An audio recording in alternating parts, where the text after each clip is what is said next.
Assalamualaikum warahmatullahi wabarakatuh. Kita akan memasuki tema 4H, subtema 2, pembelajaran 1 dan 2. Sebelum belajar, yuk kita membaca doa terlebih dahulu. Setiap daerah di Indonesia mempunyai keunikan masing-masing dan tidak akan ditemukan di daerah lain. Keunikan artinya adalah suatu hal yang khusus dan istimewa. Keunikan itu menjadi ciri khas suatu daerah. Keunikan meliputi sumber daya alam, karakteristik alam, budaya, dan bahasa.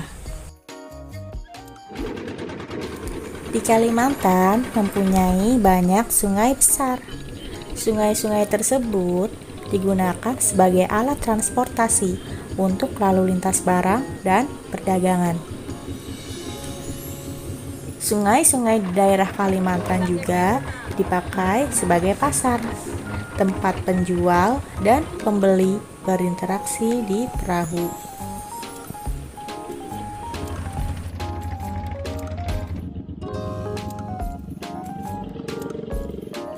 Pasar terapung ini berada di Sungai Barito, di Kalimantan Selatan.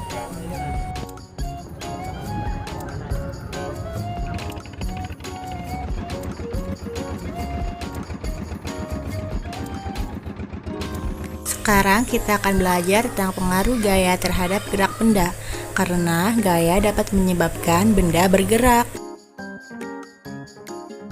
Berikut ini beberapa pengaruh gaya terhadap gerak benda, yaitu mempercepat gerakan benda.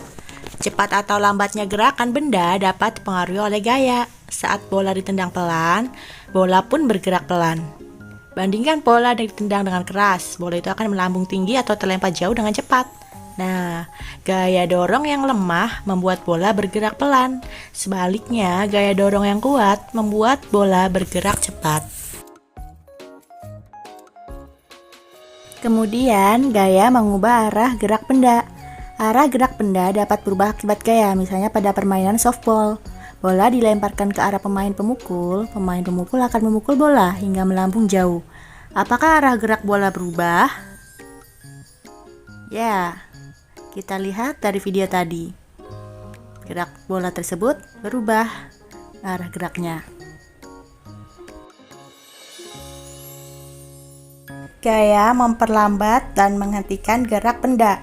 Selain menyebabkan benda bergerak dan melambat, gaya juga yang membuat benda berhenti. Gaya yang membuat benda berhenti adalah gaya gesek. Contohnya, sepeda motor yang direm akan terhenti. Jika sepeda motor bergerak cepat, maka diperlukan gaya gesek yang besar. Sebaliknya, jika sepeda motor bergerak lambat, maka diperlukan gaya gesek yang lebih kecil.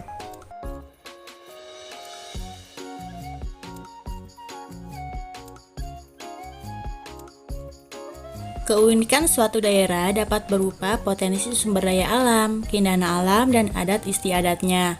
Selain itu, keunikan suatu daerah juga dapat lihat dari tarian daerah yang dimiliki. Yuk kita amati beberapa video tari daerah berikut ini.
Tari Bondan Payung ini merupakan contoh tari tradisional.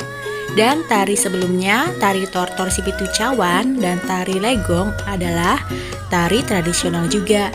Yuk kita pelajari materi berikutnya tentang tari tradisional. Indonesia memiliki beragam tarian daerah yang tersebar di seluruh wilayah Nusantara.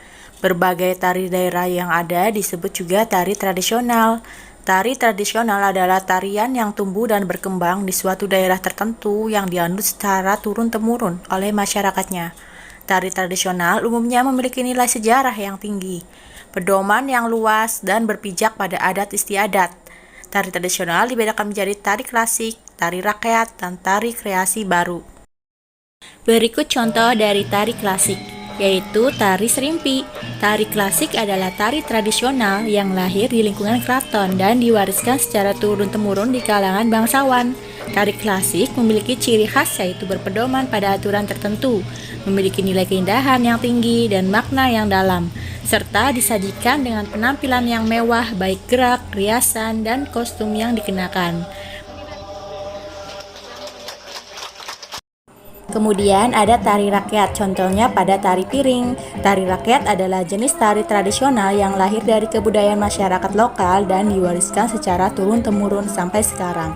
Tari rakyat memiliki ciri khas yaitu syarat dengan nuansa sosial, merujuk pada adat istiadat dan kebiasaan masyarakat, serta memiliki gerak, rias, dan kostum yang sederhana. Kemudian ada tari kreasi baru, yang contohnya pada tari merak. Tari kreasi baru adalah tari klasik yang diaransemen dan dikembangkan sesuai perkembangan zaman, namun tetap mempertahankan nilai-nilai yang terkandung di dalamnya. Tari kreasi baru umumnya diciptakan oleh para pakar tari. Beberapa tari kreasi dapat kita lihat pada karya-karya Bagong Kussudiardja dan Sauty.